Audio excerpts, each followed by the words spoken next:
Times network ద్వారా గుర్తించబడ్డ India's number 1 varicose veins hospital Avis ని సంప్రదించండి. నమస్కారం శశికాంత్ గారు. నమస్తే. కోల్కతాలో జరిగిన ఇన్సిడెంట్ గురించి latest updates minute to minute మనం అందించడం జరుగుతూ ఉంది. అందులో భాగంగానే ఈ రోజు వచ్చిన లేటెస్ట్ అప్డేట్ ఏంటి, దాంతోపాటు సంజయ్ రాయ్ని కస్టడీలో తీసుకోవడం జరిగింది అండ్ ఇది ఎప్పటి వరకు ఎండ్ అయ్యే అవకాశం ఉందంటారు సార్? సిబిఐకి ఇచ్చిన గడువు అయిపోయిందండి శిరీష గారు. ఇవాళ కోర్టులో ఈ సంజయ్ రాయ్ అనే వాళ్ళని సిబిఐ ప్రవేశపెట్టాలి. బేసిక్గా సిబిఐ కస్టడీ ఇంకా ప్రొలాంగ్ అవుతుందా లేకపోతే ఇవాళ తోటి సిబిఐ కస్టడీ అయిపోయిందా అన్నది అందరూ ఉత్కంఠతో ఎదురు చూస్తున్నారు. నేను అనుకునేది ఏంటి అంటే సిబిఐ కస్టడీ ఇంకా ప్రొలాంగ్ అవ్వచ్చు.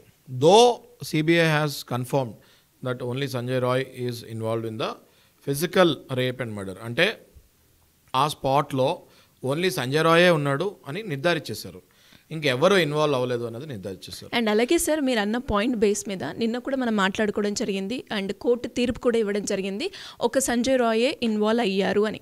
బట్ మన సోషల్ మీడియాలో కావచ్చు ఎక్కడ చూసినా కూడా 150 grams ఆఫ్ సిమెన్ అని మనం చూస్తున్నాం. ఇది ఏ విధంగా పాసిబుల్ సార్? ఇది ఫాల్స్ ప్రాపగండా అండి. ఓకే, ఇది తప్పకుండా ఫాల్స్ ప్రాపగండా. ఇది మీడియా ట్రయల్ అయిపోయింది. ఓకే, ఇందులో ఒక మనిషి ఈ can ejaculate only 3 to 4 ml of semen అన్నది సైంటిఫిక్గా ఇట్ ఈస్ ప్రూవెన్. 150 grams అంటే there should be at least 10 to 15 people who should be involved in this. So it is ruled out. There is only one person. అది falls wait, అది వేరే బాడీలో parts wait కూడా దాంట్లో add చేసేసి అది 150 ml అన్నారు. అట్లా అయితే 10 to 15 members ఇన్వాల్వ్ అయి ఉండాలి. తప్పకుండా అది wrong, false propaganda which went into media. అది only one person is involved అన్నది క్లియర్గా నిర్ధారిస్తాం, సిబిఐ నిర్ధారిస్తాం జరిగిపోయింది. ఓకే, సో ఇక్కడ సిబిఐ క్లియర్గా వెన్ సర్కమ్స్టాన్షియల్ ఎవిడెన్సెస్ తోటి చెప్పింది. ఈ సర్కమ్స్టాన్షియల్ ఎవిడెన్సెస్ అంటే మనం ఇంతకుముందు డిస్కస్ చేసుకున్నాము, ప్రతి దానికి మనము డైరెక్ట్ ఎవిడెన్సెస్ ప్రొవైడ్ చేయలేము.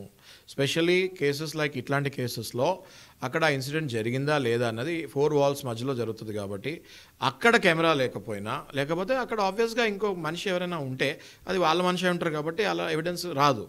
సో సర్కమ్స్టాన్షియల్ ఎవిడెన్స్ అన్నది plays critical and vital role in incidents, such kind of incidents అని చెప్పచ్చు. ఇక్కడ సర్కమ్స్టాన్షియల్ ఎవిడెన్స్ ఏంటి అంటే కెమెరాలో when this guy Sanjay Roy enter అవుతున్నాడో కనిపించాడు, మళ్ళీ వెళ్ళిపోయేటప్పుడు కూడా కనిపించాడు, వెళ్ళేటప్పుడు బ్లూటూత్ మెడలో వేసుకొని కనిపించింది, వచ్చేటప్పుడు ఆ బ్లూటూత్ లేదు, ఆ బ్లూటూత్ అక్కడ ఇన్సిడెంట్ దగ్గర పడుంది.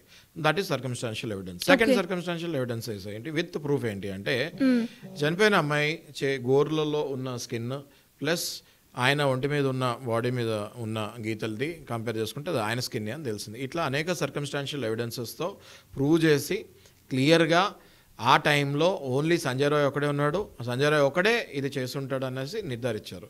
అట్ ద సేమ్ టైం ఈ ఇప్పుడే మనకు అందిన వార్త ఏంటి అంటే 4 గంటల 3 నిమిషాలకి ఈ సంజయ్ రాయ్ అనే వ్యక్తి అక్కడికి ఎంటర్ అవటం జరిగింది.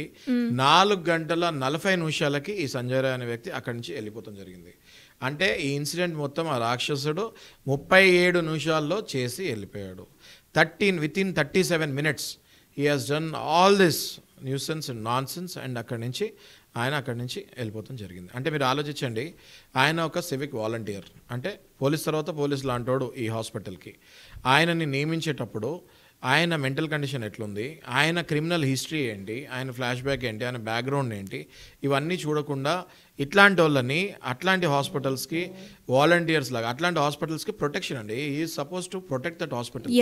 అలాంటిది ఆ వ్యక్తి సెమినార్ హాల్కి పొద్దున ఎర్లీ మార్నింగ్ 4:03 AM ఎంటర్ అయ్యాడు, 4:40 AM ఎగ్జిట్ అయ్యాడు. ఈ రెండు కూడా సీసీటీవీ ఫుటేజ్లో మనకి టైమింగ్స్తో పాటు లేటెస్ట్ సోర్స్ త్రూ వచ్చిన న్యూస్ మనకు అది. అంటే ఈ 37 minutesలో ఆయన అంత అరాచకం, అంత నీచానికి పాల్పడ్డాడని మనం చెప్పుకోవచ్చు. అయితే ఇక్కడ చాలా ఇంపార్టెంట్ పాయింట్ ఏంటి అంటే సెమినార్ హాల్లో ఆ అమ్మాయి అక్కడ పడుకుంది అన్న విషయం వీడికి ఎలా తెలుసు అంటే ఇది క్లియర్గా డిప్లాయ్ చేశారు.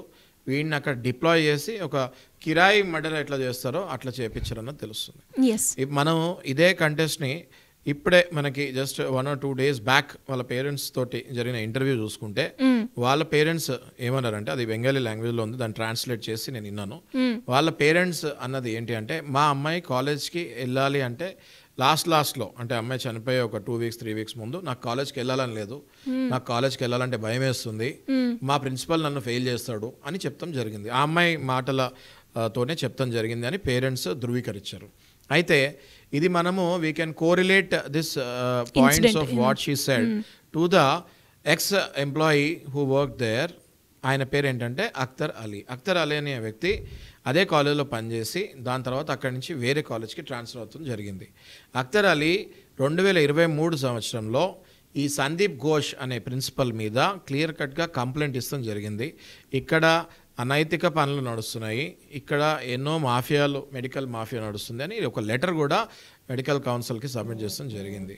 అయితే అన్ఫార్చునేట్లీ ఆయన ఆ కౌన్సిల్లో వన్ ఆఫ్ ద మెంబర్స్ ఈ సందీప్ ఘోషే ఉండటం వల్ల ఆ లెటర్కి ఏం వాల్యూ లేకుండా చింపి పడేస్తాం జరిగింది. అక్కడి నుంచి ఆ తర్వాత అఖ్తర్ అలీ అనే వ్యక్తి ట్రాన్స్ఫర్ వెళ్ళిపోయాడు. అక్కడ జరిగిందేం లేదు. ఇఫ్ వి కోరిలేట్ అఖ్తర్ అలీది అండ్ ఇప్పుడు ఈమె చెప్పేది నేను ఆఫీస్ అదంటే హాస్పిటల్కి వెళ్ళాలంటే భయం వేస్తుంది అని చెప్పింది ఏదైతే మనం వింటే, ఈ రెండు కూడా కోరిలేట్ అవుతున్నాయి 100%. ఈ అమ్మాయికి కూడా అందులో ఏదో తెలుసు, ఈ అమ్మాయికి తెలిసిందన్న విషయం కూడా వాళ్ళకి తెలుసుంటుంది. కాబట్టి ఈ సంజయ్ రాయ్ అనే వ్యక్తిని డిప్లాయ్ చేసి కిరాతకంగా చంపిస్తాం జరిగిందని అనుకుంటున్నాం. అయితే ఇక్కడ సిబిఐ ఇవాళ ఎందుకు ఎండ్ అవ్వకపోవచ్చు, సిబిఐ ఇంకా కొన్ని రోజులు కస్టడీలో ఎందుకు పెట్టుకోవచ్చు, అప్పుడే జ్యుడిషియల్ కస్టడీకి ఎందుకు వెళ్ళకపోవచ్చు అంటానికి నా దగ్గర ఒక 2-3 కారణాలు ఉన్నాయి. అది ఏంటి అంటే పాలిగ్రఫీ టెస్ట్, అంటే లై డిటెక్టర్. నిన్న ఈ ఎవరైతే ఈ అమ్మాయితో పాటు కొంతమంది ఫ్రెండ్స్ ఆ రోజు అక్కడ ఉన్నారో, వెళ్ళిపోయారు చివరిసారిగా ఈ అమ్మాయి దగ్గర నుంచి ఎవరో వెళ్ళిపోయారు, వాళ్ళ ఫ్రెండ్స్, వాళ్ళ కలీగ్స్, వాళ్ళకు కూడా పాలిగ్రఫీ టెస్ట్కి పర్మిషన్ వచ్చింది కోర్టు నుంచి సిబిఐకి.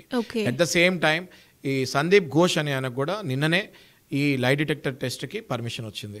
వీళ్ళందరినీ లై డిటెక్టర్ టెస్ట్ చేసిన తర్వాత అక్కడి నుంచి వచ్చే ఇన్ఫర్మేషన్స్ని మళ్ళీ ఇక్కడ క్రాస్ ఎగ్జామిన్ చేసే ఛాన్సెస్ ఉంటాయి కాబట్టి, ఇక్కడ ఇంట్రాగేషన్స్లో ఆ క్వశ్చన్స్ వాడచ్చు కాబట్టి అప్పుడే ఈయనకి సిబిఐ కస్టడీ అయిపోయి జ్యుడిషియల్కి వెళ్ళకపోవచ్చు అని నేను అనుకుంటున్నాను. But we can't say inside information మొత్తం వచ్చేసి ఉంటే జ్యుడిషియరీ సిస్టమ్ పంపించవచ్చు, జ్యుడిషియల్ కస్టడీకి పంపించవచ్చు. So we need to wait and see. But mostly ఆ పాలిగ్రఫీ టెస్ట్ రిజల్ట్ వచ్చిన తర్వాత ఇంకొన్ని క్వశ్చన్స్ సిబిఐ అడగచ్చు ఎవరిని, ఈ సంజయ్ రాయ్ని. కాబట్టి మళ్ళీ ఇంకా సిబిఐ కస్టడీలో కొన్ని రోజులు ప్రొలాంగ్ అయ్యే ఛాన్సెస్ ముమ్మరంగా కనిపిస్తున్నాయి. యావరేజ్గా ఎన్ని డేస్ మనం ఎక్స్పెక్ట్ చేయొచ్చు సార్? ఇంకొక 1 వీక్ ఆర్ 10 డేస్ వరకు పర్మిషన్ అడుగుతారు. దాని తర్వాత ఇంకా ఏమైనా ప్రోబింగ్, ఇంకేమైనా కొత్త ఇన్ఫర్మేషన్ వస్తే అది ప్రొలాంగ్ అవుతూ ఉంటుంది. ఓకే. అండ్ ఇప్పటి వరకు సిబిఐ అడిగిన ప్రశ్నల ప్రకారంగా అంటే ఏ బేస్ అనాలిసిస్ని ఊహించుకుని అవి అడగడం? సిబిఐ ఒక 10 క్వశ్చన్స్ సందీప్ ఘోష్ని అడగడం జరిగింది. ఆ 10 క్వశ్చన్స్ బేస్ చేసుకొని ఇంకా పాలిగ్రఫీ టెస్ట్లో నిజాలు, అంటే వీళ్ళు క్వశ్చన్స్ అయితే అడిగారు కానీ అది పాలిగ్రఫీ టెస్ట్ చేయలేదు. వీళ్ళు అడిగిన 10 క్వశ్చన్స్కి కరెక్ట్గా ఆన్సర్స్ వచ్చాయా రాలేదా అన్న దానికే పాలిగ్రఫీ టెస్ట్ పర్మిషన్ అడిగారు. సో ఇప్పుడు ఈ పాలిగ్రఫీ టెస్ట్ పర్మిషన్ కూడా కోర్టు నుంచి వచ్చేసింది కాబట్టి మళ్ళీ సందీప్ ఘోష్ని ఈ డ్యూరింగ్ ద పాలిగ్రఫీ టెస్ట్ అదే సేమ్ క్వశ్చన్స్ అడగచ్చు. అప్పుడు ఇచ్చిన ఆన్సర్కి ఇప్పుడు ఇచ్చిన ఆన్సర్కి డిఫరెన్స్ చూసి మళ్ళీ అందులో నిజాలు వెతికే ప్రయత్నంలో సిబిఐ ఉంటుంది. Anyways, great analysis. అండ్ ఇప్పటి వరకు కూడా మనము ఎప్పటికప్పుడు లైవ్ అప్డేట్స్ అయితే ఇస్తూ ఉన్నాం. అండ్ మీరు అన్నట్టుగా ఈ లైవ్ డిటెక్టర్ టెస్ట్ కూడా మనము ఇంకొద్దిసేపట్లో ఆ రిజల్ట్స్ కూడా వస్తూ ఉంటాయి. వాటి గురించి కూడా మరొకసారి మనం చర్చిద్దాం. Thank you sir, thank you so much. Thank you.